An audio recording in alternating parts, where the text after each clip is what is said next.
Olá, sejam bem-vindos ao Centro Espírita Caminho do Evangelho, o seu canal, para mais uma palestra nessa noite. Nós sempre falamos que trazemos um tema novo, uma novidade, coisa parecida, mas de fato é assim que acontece. Hoje nós temos um tema novo, diferente, né, eu diria, como todos são diferentes, na verdade, porque as possibilidades de interpretação, de estudo do Evangelho são infinitas. A gente tem, mesmo que nós façamos uma exposição já feita anteriormente, ela não será igual, pela sua riqueza, pelas suas múltiplas possibilidades de interpretação e entendimento.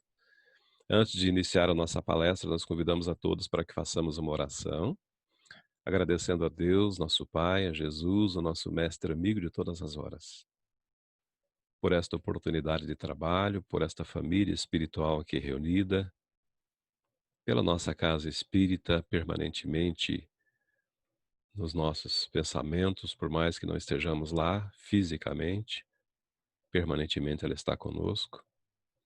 Agora virtualmente, temporariamente virtualmente, por aqueles nossos amigos que nos acompanham agora, para um pedido todo especial que nós fazemos sempre, faremos agora e faremos na oração final, de que a tua presença, Jesus, seja sentida nas casas de todos eles, nos lares de todos eles, de todos os nossos irmãos, todos os nossos amigos que nos acompanham, e que eles sintam a tua presença em forma de saúde e de paz. Abraça, Senhor, todos eles e permanece conosco, amigo querido, hoje e sempre. Meus amigos, quando nós fomos acolhidos, aliás, muito bem acolhidos, no Centro Espírita Caminho do Evangelho, nós vimos na parte de trás lá da tribuna, daquele púlpito, um painel muito bonito, onde tem uma inscrição, uma citação de Jesus, o ensinamento do Cristo, recuperado, trazido, registrado por João, no capítulo 8, que diz exatamente assim: E conhecereis a verdade, e a verdade vos libertará. Tudo bem. O tempo passou, a gente continuou frequentando a casa e eu comecei a pensar assim: será que todas as pessoas se deram conta do que significa o que está escrito ali? Da mensagem que está nessa, eu vou usar muito hoje a expressão sentença, de João, de Jesus por João?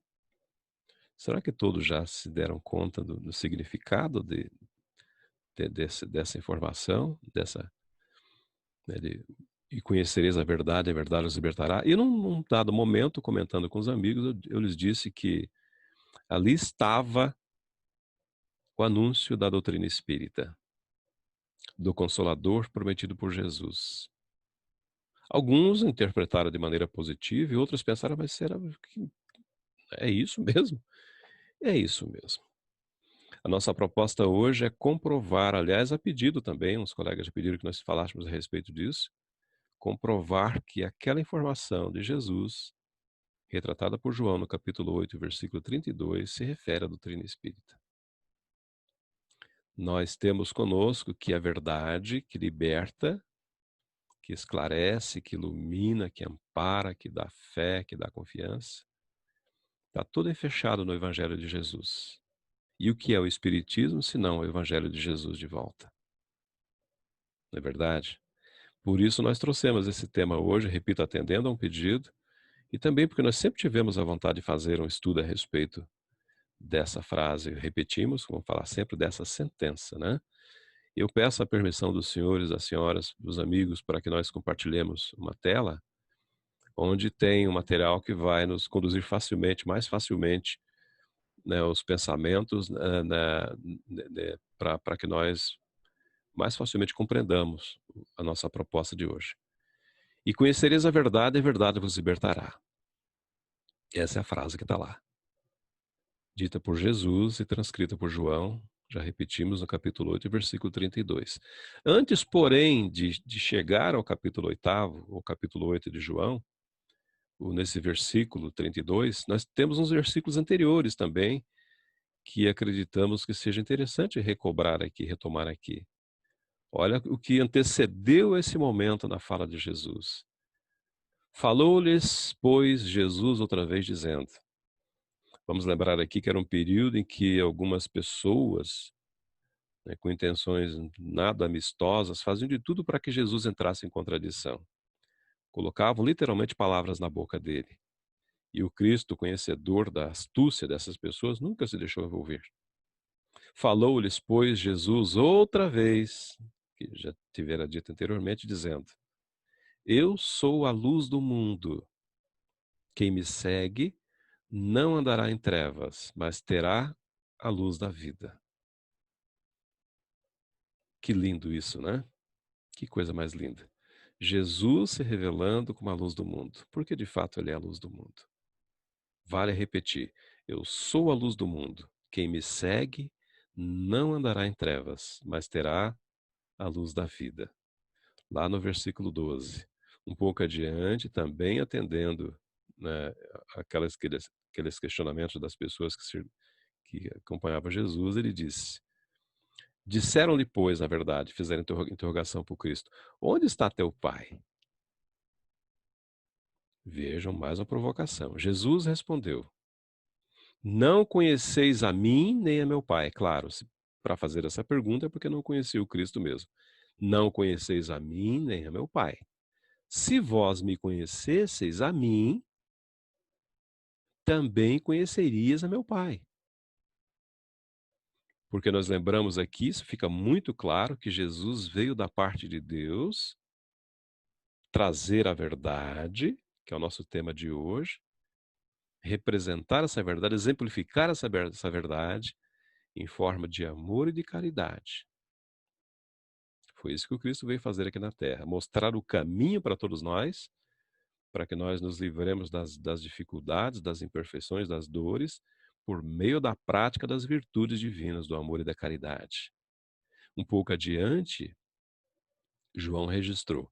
Jesus dizia, lá no 31, no versículo 31, Jesus dizia, pois, aos judeus que criam, para aqueles, se tinha aqueles que não acreditavam, tinha aqueles que acreditavam. E para aqueles que acreditavam no Cristo, ele disse: Se vós permanecerdes na minha palavra, verdadeiramente sereis meus discípulos. Ou seja, se a sua fé, se a tua fé não vacilar, você estará comigo. Se você perseverar até o fim, né? Em outro momento ele diz, vocês serão salvos, ou seja, vocês se livrarão das dificuldades, da dúvida que a humanidade carrega por meio do conhecimento da verdade que liberta. Aqui eu já começo a fazer a defesa dessa tese. E, finalmente, eu ia dizer no artigo 32, no versículo 32, né, Jesus tem, por meio de João, essa revelação, repito essa sentença: e conhecereis a verdade, e a verdade vos libertará. Ou seja, aquelas dúvidas todas que nos deixam preocupados quanto ao futuro, elas deixam de existir quando nós conhecemos o Evangelho de Jesus, que é a mensagem divina por meio do Cristo. Ele, médio de Deus, que é, não que era, mas que é. Pois bem, meus amigos, aqui está o ponto culminante. É a partir daqui que a gente vai desenvolver eu ia dizer a nossa tese, mas não deixa de ser uma tese, para comprovar que essa sentença se refere ao Espiritismo.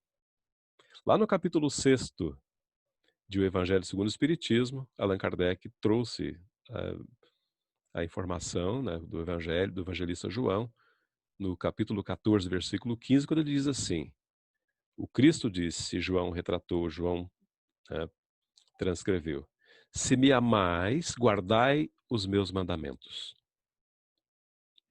Vem, por isso que eu trouxe o texto anterior, confirmando o texto anterior. Se você perseverar naquilo que eu te ensinei, naquilo que você aprendeu, você vai ser feliz. Ou seja, se me amais, guardai os meus mandamentos. Se você fizer isso, eu rogarei a meu Pai. Já que nós somos seres que vimos e voltamos, encarnamos e reencarnamos, Jesus sabia que muitos daqueles que estavam ao tempo dele precisariam voltar futuramente e ter mais facilidade, digamos assim, na transposição dos obstáculos que a vida naturalmente coloca para todos nós. E eu rogarei a meu Pai E ele vos dará outro Consolador para que fique convosco para sempre, ou eternamente convosco, em outras traduções. Ele está fazendo aqui o anúncio da doutrina espírita, o Consolador, o Espírito de verdade, capítulo 6º, que nós vamos trabalhar bem hoje, que o mundo não pode receber, ou seja, o mundo que se preocupa somente com as questões de ordem material, não vai compreender, não vai vê-lo, não vai conhecê-lo. Mas vós o conheceis ou conhecereis, porque habita ou habitará convosco, está ou estará convosco.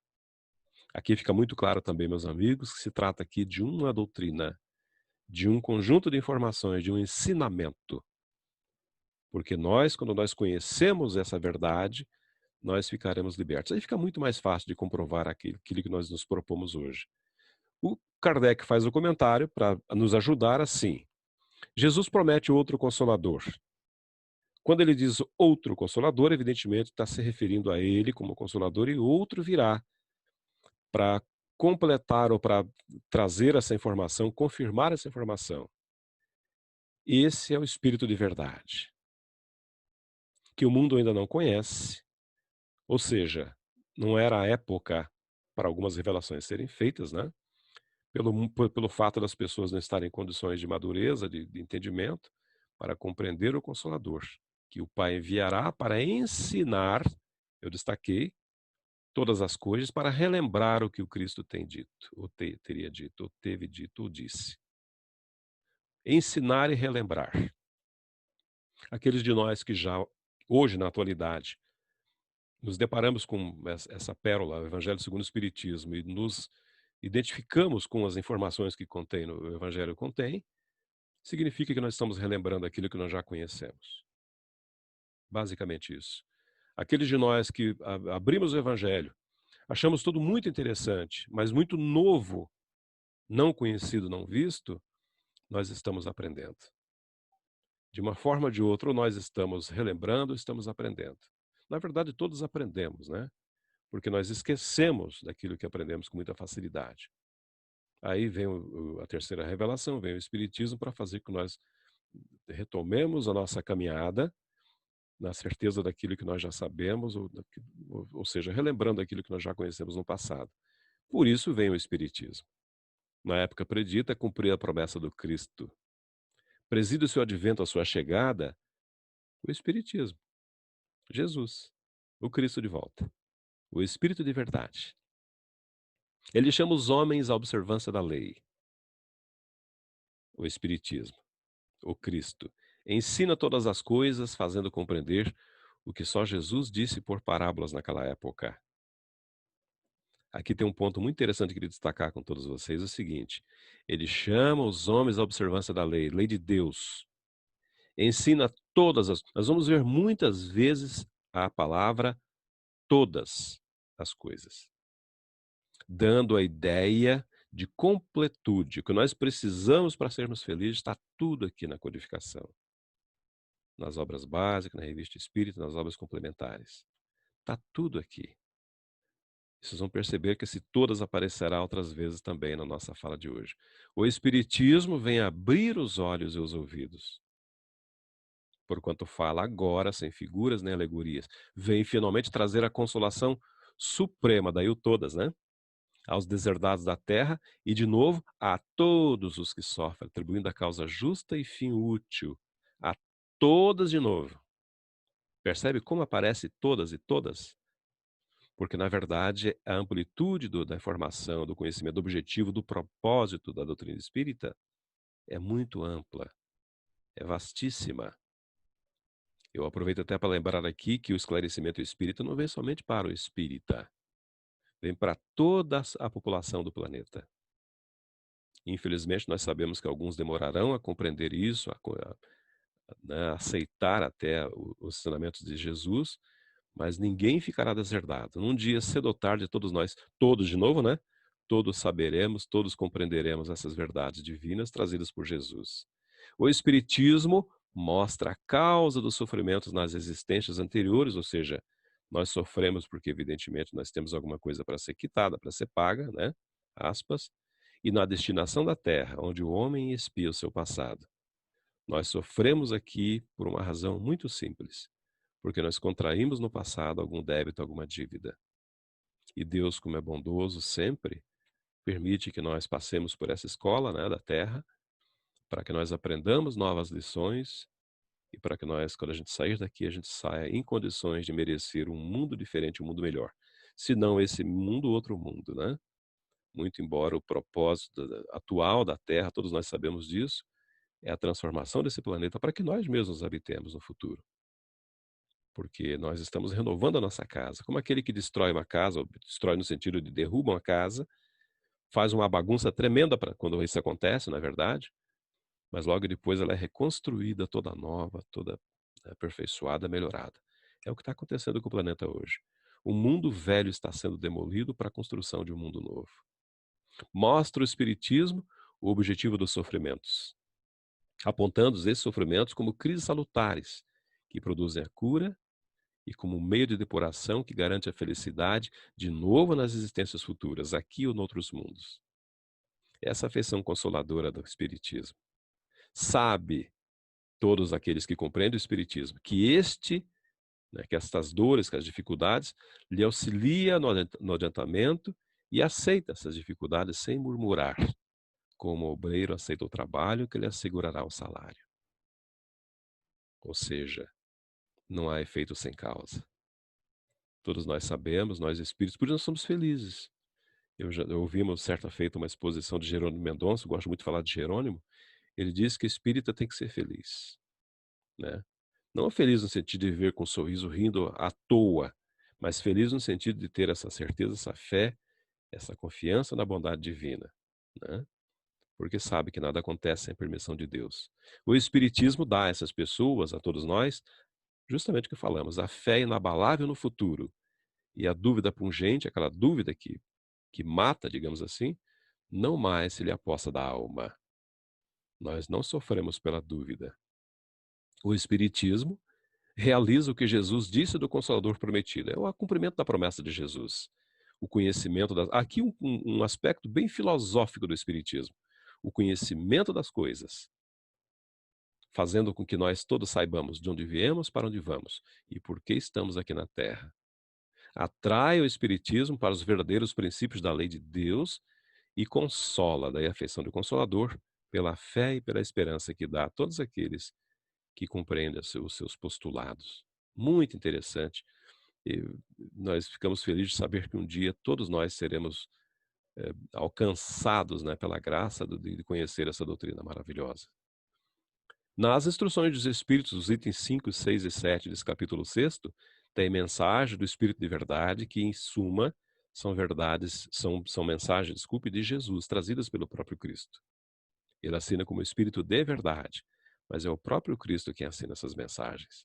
Ele diz, por exemplo, lá no item 5, venho como outrora, eu destaquei outrora para comprovar que ele já esteve conosco, ele veio fazer que nós relembrássemos, dizemos de novo, ou ensinasse, né, para aqueles que não sabem ainda, venho como outrora aos transviados filhos de Israel, trazer-vos a verdade e dissipar as trevas. De uma forma muito carinhosa e humilde da parte do Cristo, ele diz, escutai-me. É um apelo, na verdade, é um vocativo, um chamamento, escutai-me. Nem todos têm a disposição para escutar o Cristo, não é verdade? Senão ele não teria feito esse pedido. E ele continua, o Espiritismo, se referindo à terceira revelação, como o fez antigamente a minha palavra, tem de lembrar de novo aos incrédulos que acima deles reina a imutável verdade. O Deus bom, o Deus grande, que faz germinem as plantas e se levantem as ondas. Poético, não é verdade? Para falar de Deus. Um pouco adiante, ele vai falar também de uma forma também poética. Revelei a doutrina divinal. Como um ceifeiro, reuni em feixes o bem esparso no seio da humanidade e disse, vinde a mim, todos vós que sofreis. Aqui eu vou fazer uma breve observação que cabe aqui nesse ponto, é o seguinte. Quando ele diz reunir em feixes o bem esparso no seio da humanidade, nós vamos lembrar aqui que quando Jesus veio aqui à Terra, encarnou aqui na Terra, já tinha vindo pelos séculos e milênios sem conta, vários mensageiros, vários arautos, vários espíritos designados para preparar o terreno. Eram filósofos, enfim, eram muitas pessoas que vieram para trazer preparar esse terreno para que o Cristo trouxe. Quando chegasse o Evangelho, ele encontrasse condições de ser compreendido, aceito, praticado. Um pouco adiante ele diz, aliás, não diz, ele faz um chamamento, outro chamamento. Espíritas, amai-vos. Este é o primeiro ensinamento. Instruí-vos, este é o segundo. Aqui estão as duas asas que vão fazer com que nós consigamos alçar voo no rumo da imortalidade, de mundos mais felizes, o amor e o conhecimento. Amai-vos, este é o primeiro ensinamento, no entanto. Instruí-vos, este é o segundo. No cristianismo, percebo que aqui está falando para o mundo todo, não para os espíritas somente. No cristianismo encontram-se todas as verdades. São de origem humana os erros que nele se enraizaram. Ou seja, aqueles equívocos que nós encontramos em algumas religiões não vêm da parte de Deus, da revelação do Cristo. Não vem. É criação nossa.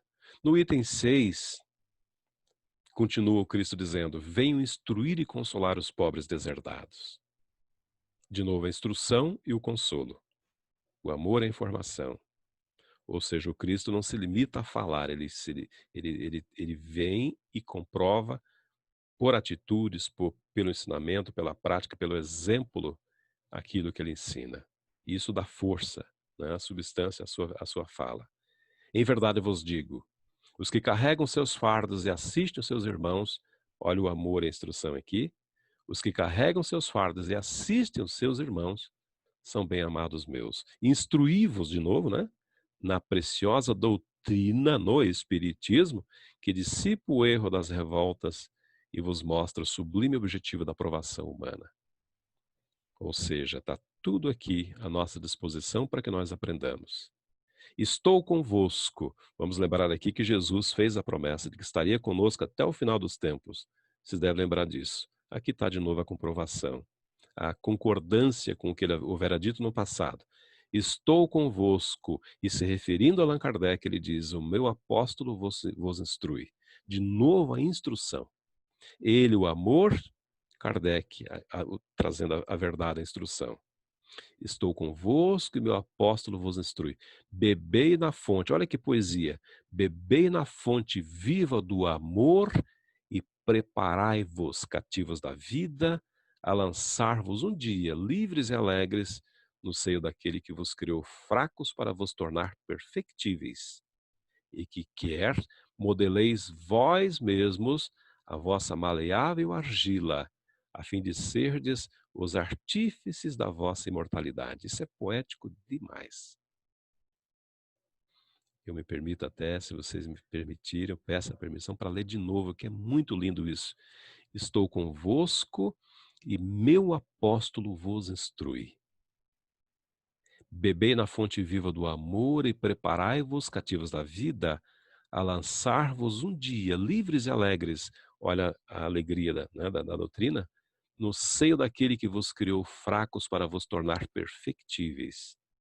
Deus, e que quer modeleis vós mesmos, pelos nossos esforços, a vossa maleável argila, a fim de serdes os artífices da vossa imortalidade. Isso é poético demais.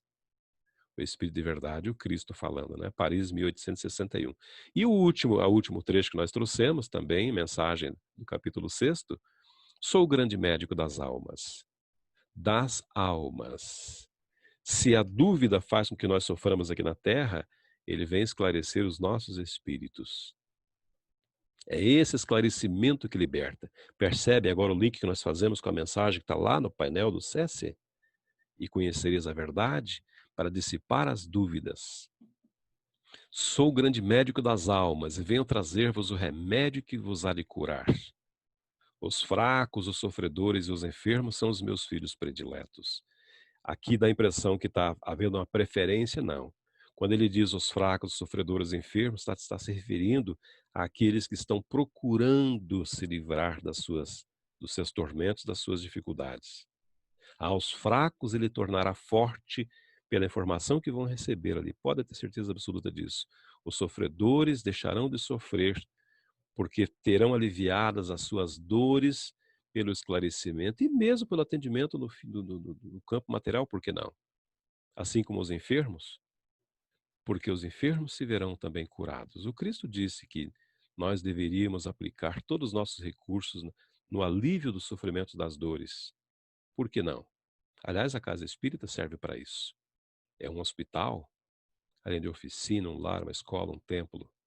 E por isso que ele diz, os fracos, os sofredores enfermos, ou seja, aqueles que estão procurando o alívio de suas dores, são os meus filhos prediletos, porque esses estão em melhores condições, estão predispostos a isso. Essa é a informação. Venham salvá-los, portanto. Só que aí nós temos que fazer um pequenino esforço. Ir ao Cristo. Vinde, pois, a mim, vós que sofreis e vos achais oprimidos, se vocês vierem, serão aliviados e consolados. Olha que convite maravilhoso.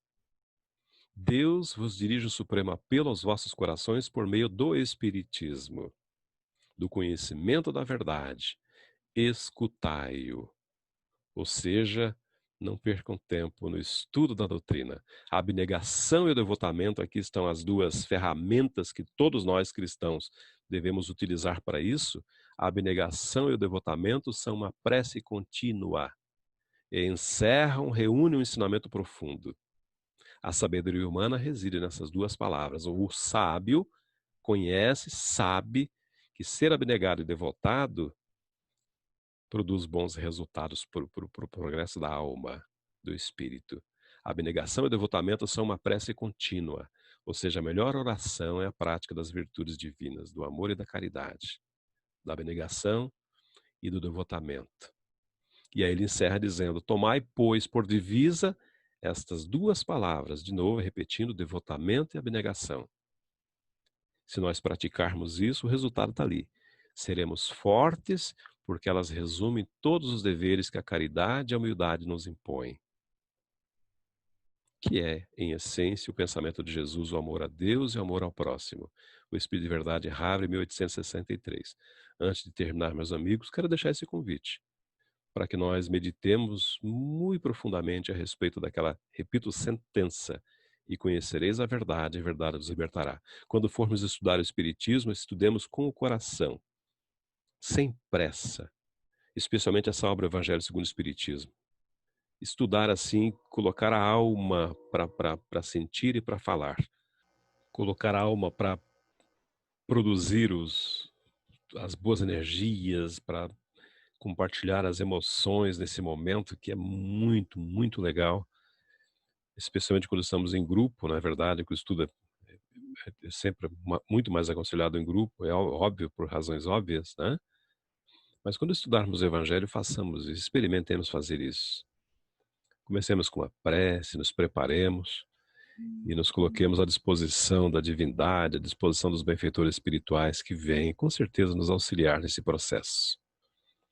Nós encerraremos a nossa fala agradecendo mais uma vez a Deus, a todos vocês que estão conosco agora, que se dignaram de vir ter conosco de novo mais uma vez, compartilhando o seu tempo, teu valioso tempo, na verdade. Muito, muito obrigado pela presença. Nós pedimos a Deus, a Jesus, para que nos ampare mais uma vez, para que nos mantenha sob sua proteção, aos nossos familiares, aqueles que passaram pelas dificuldades e que estão passando ainda nesse período de pandemia. Peçamos também, meus amigos, por aqueles que nós sabemos que precisam de auxílio e que não têm o suporte da fé que todos nós temos. Aqueles que vacilam, aqueles que duvidam. Peçamos a Deus, peçamos a Jesus para que suas almas, seus corações sejam amenizados, acalmados, assistidos, amparados. Esse é o pedido que nós fazemos. Por isso, meus amigos, nós mais uma vez e sempre agradecemos a presença de todos e pedimos, como no começo nós prometemos, pedimos para que Jesus visite todos os lares, todos aqueles nossos irmãos que nos acompanham agora, e o pedido permanece sendo para que a presença dele seja sentida em forma de saúde e de paz. Muito obrigado, meus amigos. Muito obrigado pela presença, obrigado pela assistência, pela companhia de sempre. Muita paz. Que Jesus nos abençoe. E até outra oportunidade.